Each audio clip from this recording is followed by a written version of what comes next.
I'm flying high, but I've got a feeling I'm falling. Hi friends, welcome back. My name is Addie Gannon of Well Loved Clothing, and today I have such a fun video for you because I'm in my kitchen and you can see my sewing machine, which means we're doing a thrift flip today. I am so excited. I love a good thrift flip, and I haven't done one in about a month and a half. I had the month of thrift flips and then just needed a break. In all honesty, it was so much fun, but so much work all at the same time. And so today we are jumping right back into thrift flips with cottagecore flips, and I cannot wait. Everything about cottagecore is really everything that I love. Just the beautiful, rich fabrics, and they use texture and just the plaids and the muted colors and the bigger prairie style dresses with the puff sleeve and the detail. And I'm such a maximalist, and so cottagecore is like right to my core, I guess. I am so excited, but also kind of scared because cottagecore, while it has this like really beautiful simplicity to it, it's not simple at all. So I'm excited to challenge myself and just kind of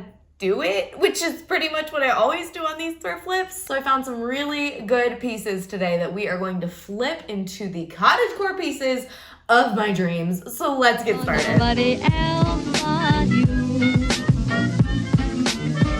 You caught my eye, and I've got a So piece number one today, we are going to be going after a top. I really love a cottagecore aesthetic top. I think it's so much fun to throw a really beautifully ornate top under like overalls or tucked into jeans or something more simple to just elevate every look that you ever wear it with. So these are gonna kind of inspire that perfect top, but I'm really intrigued about this one because of the back on it. I think just the puff over the whole shirt is beautiful, but then keeping that tied waist in there is still a little cropped, but long enough to wear with like regular pants. So the thrifted piece that I have for this one is this adorable black and white checked dress. It has this checked pattern in almost a gingham. It kind of hurts your eyes to look at it a little bit, honestly, but it is so cute in person with these tiny embroidered flowers on it. So I think this style just makes me think of cottagecore already, and so I'm gonna elevate this one also and tear it apart, put it back together in the most amazing way for this shirt,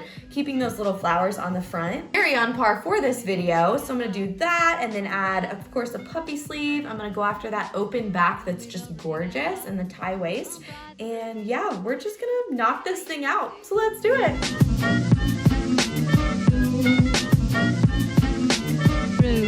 So we are starting this baby out by laying it flat and then chopping the front of the dress off of the back. I'm going to be using the front of the dress for the whole shirt. Since there's a zipper down the back, I don't want the zipper. So we're going to start chopping it into different pieces and use the top of the dress as the top of the shirt and the bottom of the front of the dress as the back of the top. Once I have that front piece separated, I'm going to lay another dress flat on it. I don't like to use patterns, but I do like to use other pieces of clothing that I have to guide the shape that I'm going for, so I'm not just sewing blind. I'm marking my edges where I want those to be cut, and I'm actually going to use the neckline of the dress that's already created, so I won't have to do the whole facing seam everything. Marking those edges with a 1/2 inch seam allowance. Then cutting where I marked my top and flipping it in half so we can make sure that they're equal, and the front piece is done. I'm cutting what I set aside earlier to create the back, so basically just making large panels and setting aside the rest of the dress for the puff sleeve. So with the large bottom panel of the front of the dress, I am laying the new cut front that's now going to be the shape that we want, and marking the same shape to make the shell of the back. Once that's all marked, we can start cutting it so we can move on to the fun part of making this gorgeous open back shirt. Since this dress has the exact open back style that I'm going for, I'm going to use it as an exact template for the back of this top. So I'm tracing around the neckline and then tracing on the insides of what I can of that back, and then marking the 2 points at the bottom on the black and white fabric so that I can connect those dots and measure and whatnot, just making sure I get them exactly right to make our open back. Once I have all my markings connected up, it is time to cut this shirt. So I'm folding it in half so it matches perfectly on both sides. We don't want a wonky back hole thing. And so I'm folding it and then cutting about a 1/2 inch away from those lines that I drew, again for a seam allowance. Separating them, and then there are two pieces that are going to be the adorable back of this top. And now for the part that seems so tedious but makes this look so good in the end, we are going to make some bias strips so that we can face the back of this shirt and have nice clean edges. So I marked 45 degrees and am cutting exactly that across this fabric. And using those strips across the back and the neckline and the open back. Everywhere that is a raw edge is going to need this bias strip to make it look nice and clean. So once those are pinned up, I am going to sew all the way down that strip and then flat iron it, because we know I don't have an iron. I still don't, and it has been a month and a half since I did a video this way. You'd think a girl would get an iron, but I'm struggling over here.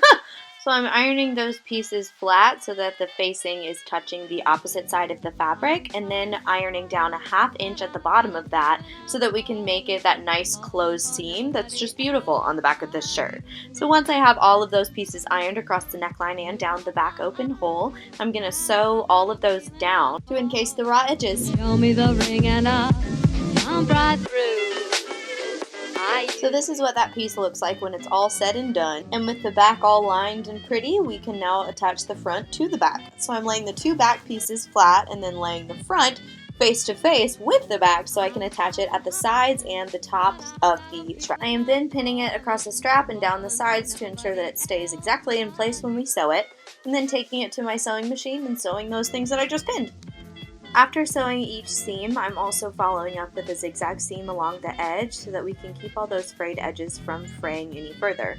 The good old zigzag stitch is just one of my ways of finishing a stitch. There's several ways, but it's my favorite and it's the easiest way to do it. Oh my gosh, I'm already loving this. It is gonna be so stinking cute with that little tie around the bottom and some really big puffy sleeves. I have tons of extra fabric from the bottom back thing that we didn't use, so let's keep going. Ooh! And with my overly excited outburst complete, we can move on to making the puff sleeves. So first step here is to just cut that armhole down to the correct length and make sure that it all matches up perfectly. Luckily, we have so much fabric, and I'm a firm believer that the puffier the sleeve, the closer to God, or whatever it is. So we're gonna start chopping up this piece so we can make some great panels to create a big old puff sleeve. I also used the extra pieces from the sides of the top of the zipper, so we ended up having 3 panels for each sleeve, which is going to make the best sleeve. So I started the sleeve by attaching all 3 of the panels together to create one large tube. I straight stitched down each side and did the zigzag stitch to ensure the seams were housed correctly.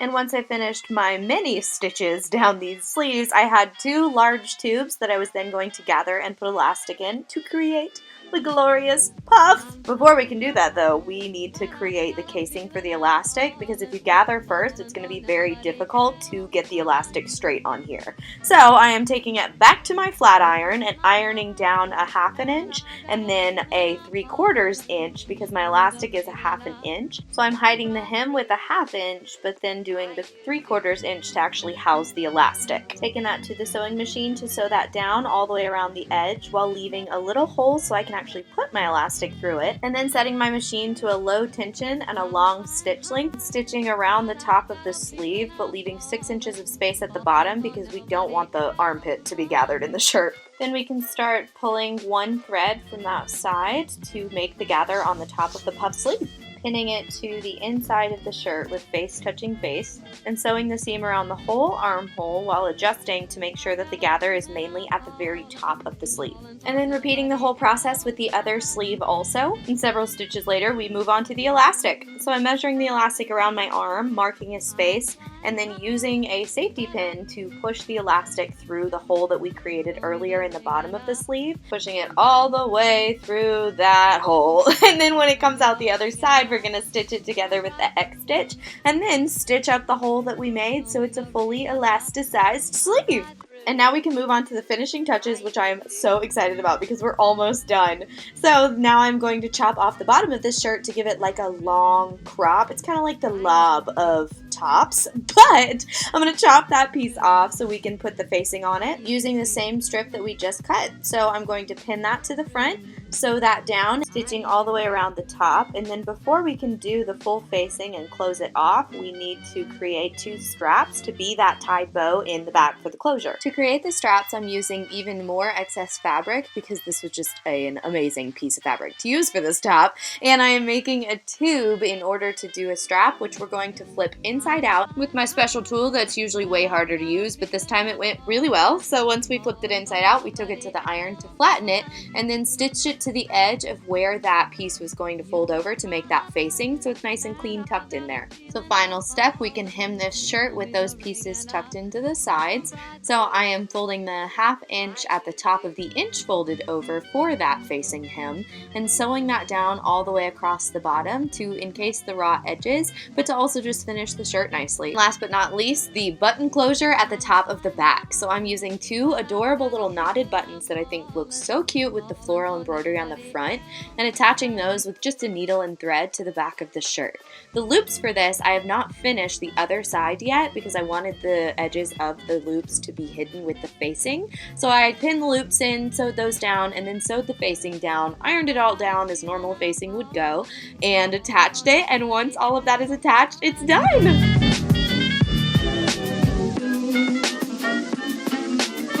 I'm flying high, but show me the ring and I'll jump right through. Show me the ring and I am speechless. This is just so perfect to me, and I cannot believe how good the back of this is. And look how adorable those little buttons turned out on it.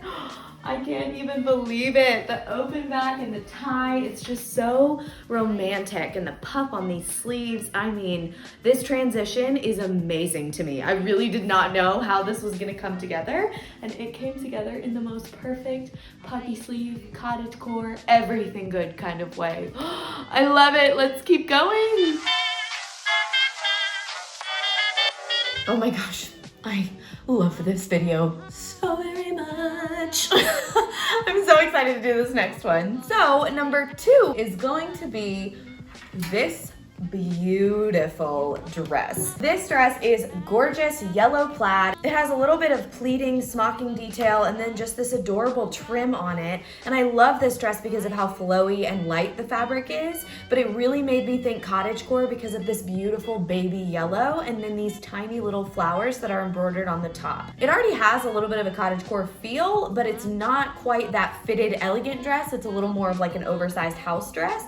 So we are going to take this baby and do one of these kinds of things with it. I have so many ideas and I'm really just gonna kind of throw them at it and see what happens. These dresses are my bread and butter, but anytime I see a sweet kind of light colored plaid like this, it really makes me think of that simplistic cottagecore style. So we are going to take this kind of simplified version and then just amp it up to a million and do an amazing cottagecore style dress. So let's get started. show me the ring and I'll jump right through.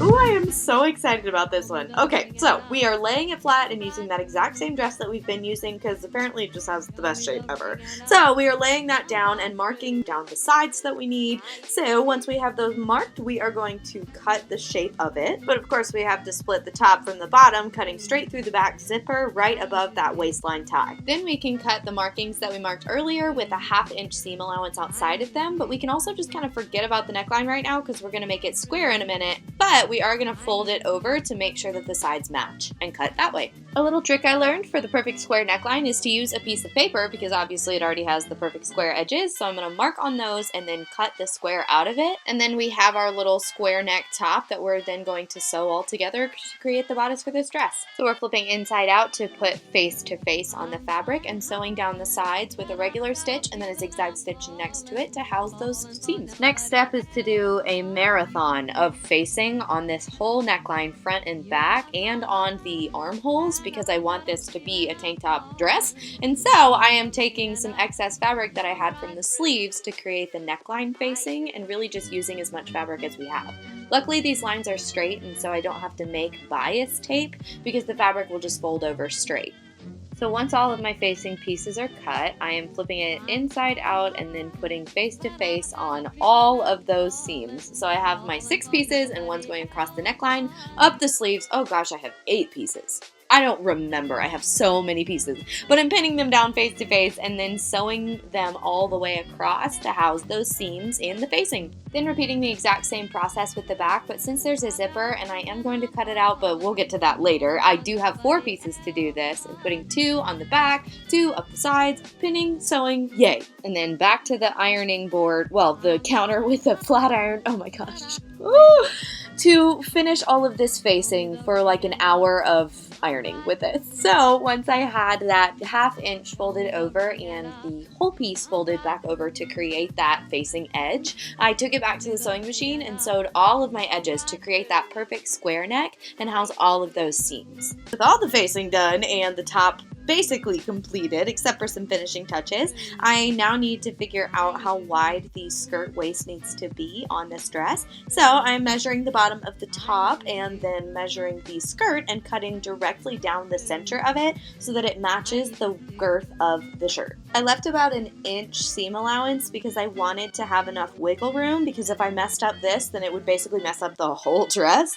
And so once I have all of that cut, I can pin it all the way down and sew the side seams with a top stitch and a good old zigzag stitch. When those side seams are done, we're about to attach it back, but first we need to finish off the bodice of the dress. So I'm cutting off the zipper because I have a really good idea, and I'm not going to tell you yet, but it's coming soon. We're just going to roll that back a 1/2 inch and then another 1/2 inch and sew it down so it's just a nice closed hem. Now it's time to make something that resembles a dress, and so we're going to attach the top back to the skirt by laying the skirt flat and laying the shirt over the front of it. Make sure your fabric is face to face at this point and pin the 2 side seams together to make sure that your fabric is wide enough across both and it all fits correctly. So once you have those side seams pinned, you can pin all the way around this top, and I left about a 4-inch space in the back because I'm going to do something really fun once this is all sewn together. So taking it to my machine and doing a regular stitch and then a zigzag stitch, I can now do what I am so excited to do with the middle of this back. First, I have to make sure that the zipper won't just come off the dress like it did when I cut it, but luckily I pulled the zipper tab to the bottom and so I didn't have to mess with it too much. But all I'm doing here is hand stitching a couple tabs of fabric so that the zipper won't fly off the end. After that, I am hemming the piece down by doing some facing on the inside of this dress for that 4-inch section next to the zipper. By now I'm sure you know how to do some facing, and so there's just 2 pieces next to the zipper and we're gonna move on. And now the part that you have all been waiting for, that I've teased way too many times, we are gonna make this a corset back dress. Nothing more cottagecore than a buttery yellow plaid corset back dress. So to do this, I'm getting my ruler and measuring 1 inch from the bottom and a 1/2 inch from the top, and then just splitting the difference in the center, marking each space for where the buttonhole is going to go. Using my buttonhole foot with a 1/2 inch button, and then using my machine with that and just kind of sewing it. These buttonhole foots are so amazing and so easy, and I thought a buttonhole would just be the perfect way to create that open space for a corset back to go.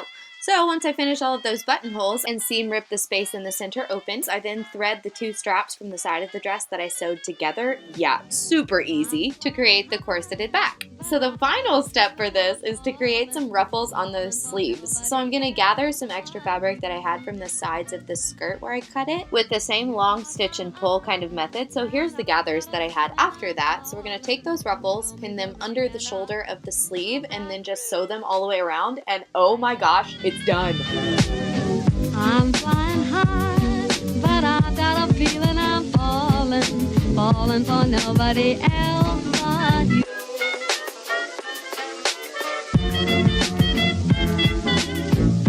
Oh my goodness, this is probably the best transition I have ever had. From that oversized, sort of frumpy looking dress with no shape to just this gorgeous, ruffled, corset back amazingness. I cannot even believe how good this turned out. I am going to wear this to absolutely every event that I possibly can. I am in love with this. Those are all of the pieces that I have for you today, doing some thrift flip cottagecore style. I am so glad that y'all could join me and so glad that y'all could see some of these amazing transitions. So happy. Subscribe to my channel. Let me know which one is your favorite below. I will see you next week. You are well loved. Bye. Show me the ring and I'll jump right through. I used to